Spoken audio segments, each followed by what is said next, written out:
Hi, I'm Coach Hallis. This is episode 23, quarter three, week three of the Keeping It Real vlog. Um, it's been a great week. This has been it's been exciting for the kids. They're engaged. They're enjoying it. Um, they're into it. They are asking positive questions. What's the next step? What are we going to do next? We're having a great time. Unfortunately, we've had a lot of issues with buses. I think that's a national thing. I think there's a lot of difficulty schools are having with buses right now. So our classes are 90 minutes long, and some of my students are getting here 45 minutes late through no fault of their own. So it's one of those things where we try to focus on what we can control and do the best we can with that. It's not my fault, but it is my responsibility to uh, try to do to manage that as best we can. So we've been doing some of the writing things where our groups all share a Google document for their writing components. They had their outlines due to me yesterday and did okay on them.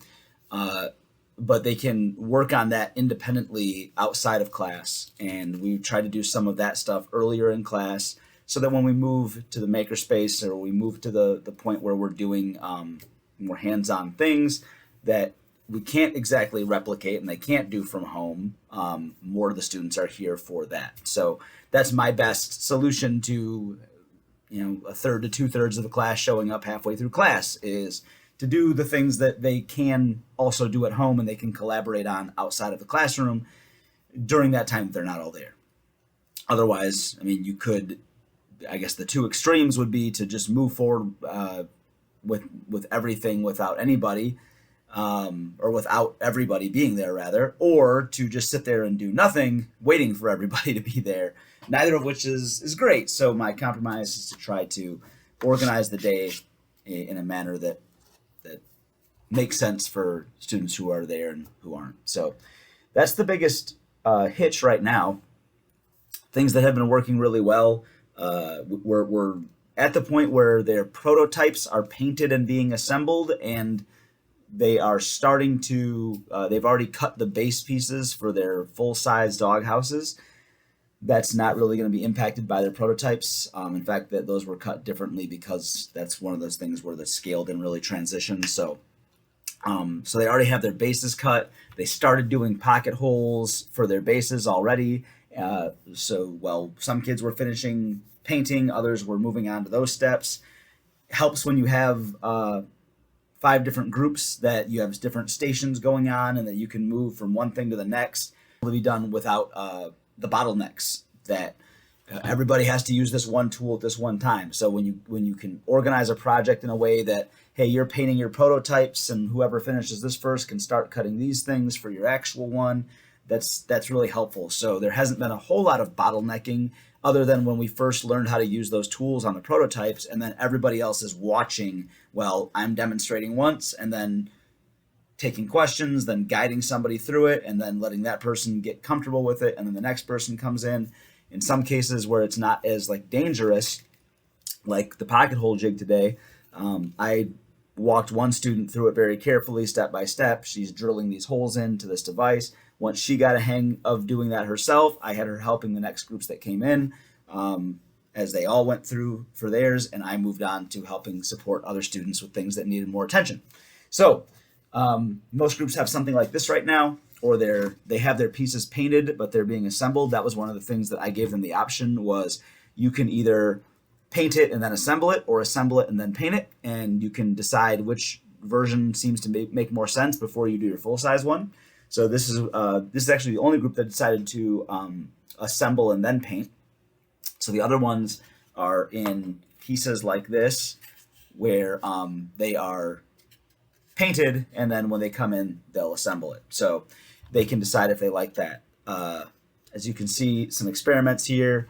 This one, for example, chose to go with a really wide door, and the corner pieces are going to be a little bit in the way. So they're going to learn from that, hey, when we make our actual full-size doghouse, we should keep this thing a little bit more narrow so that it doesn't have visible corner support pieces.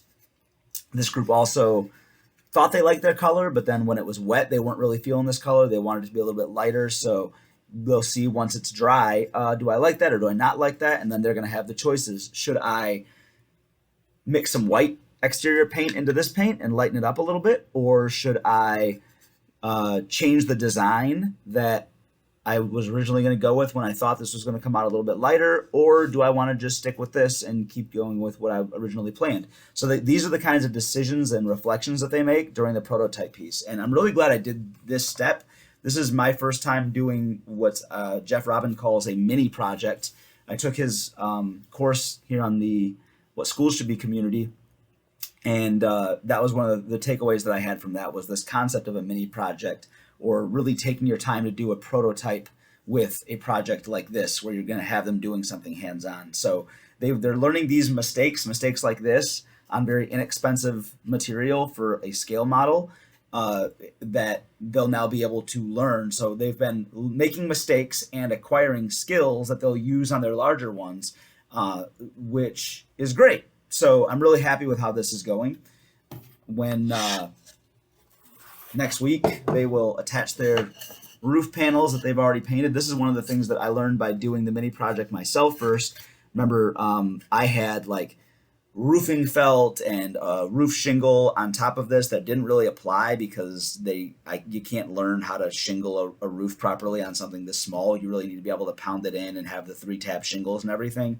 And it was more practical if the point of this was to learn some initial skills and to do some painting and decorating and learn how that looks. It made a lot more sense for them to just spray paint their shingles black or their roofs black and then put them on their models.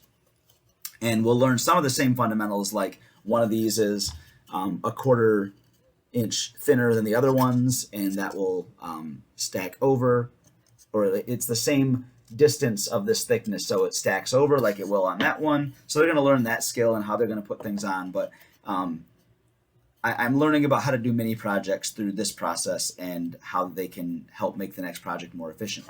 So that's where we are with this. Next week, we'll throw on some roofs here. They're going to start drawing out their full-scale models like they did on their smaller scale models, and they're going to go from the base paints to their initial decorations. So this group is going to be doing a space theme, and they're going to like put a nebula or something on here. And so they've done some YouTubing, and they're talking. They might talk to the art teacher, and they're going to figure out how that's going to work. They're going to practice it on here, and then they'll take those skills and apply it to their larger one later on. So that's where we are. It's been a great week, and I'm looking forward to next week and where we move next with this project, and so are the kids. So that's where we are. I'll talk to you next week.